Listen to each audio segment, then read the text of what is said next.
turn to Mica Mosbacher, who is from the Trump 2020 Advisory Board and who was at Trump's El Paso rally last night. Mica, thank you for your time this afternoon. Truth is, this wall isn't being built, is it? And Donald Trump, the president, is losing the argument about having it built. No, you're wrong. I have seen sections where barricades are being erected across the southern border at the path where the Rio Grande River is. So the answer is that some of the wall has been being but that's what you're calling a wall now, is it? The barricades? Well, we've gotten into this argument or over semantics, which is kind of silly because whether it's a barricade or a wall, I think that there has been a misrepresentation in terms of the Dems saying that President Trump wants to build a 2,000-mile concrete wall across the entire border when he's really looking at an additional 200 miles of walls, as have been recommended by the Customs and Border Patrol and other experts. And these barricades or wall, call it whatever you want, would go across vulnerable areas and strategic points along the Texas southern border. So it's not a wall as one might understand it. It's something else, call it what you like, and it's not across the entire border. So does it keep in tune with the promise that Donald Trump made during the campaign? Well, absolutely, and obviously but it's not a wall, and it's not across the whole border.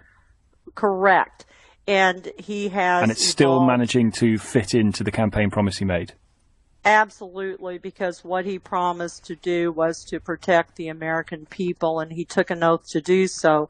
And there is a, contrary again to the Democratic talking point, there is a humanitarian crisis across the border, and the reason he chose El Paso for the rally is the fact that in 1933, prior to 1933, El Paso was one of the top most dangerous cities in the United States. But due to Operation Hold the Line, which was actually a wall made up of vehicles and manpower, they were able to prove that they could stop apprehensions by as much as 70%.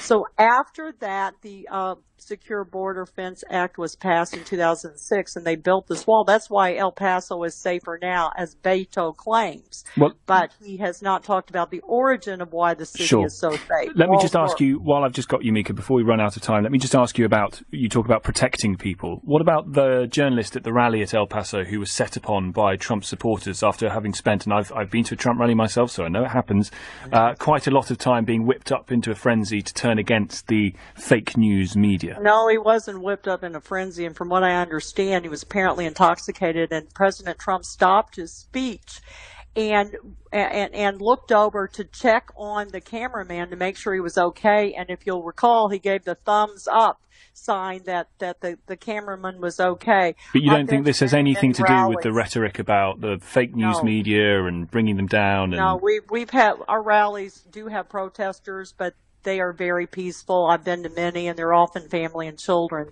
in these rallies. Not for the camera. So I disagree that this had anything to do with anything other than someone who obviously was possibly intoxicated, allegedly so. Mica, grateful. Thank you. Mica Mosbacher from the Trump 2020 Advisory Board, who, as you heard, was at the El Paso rally last night.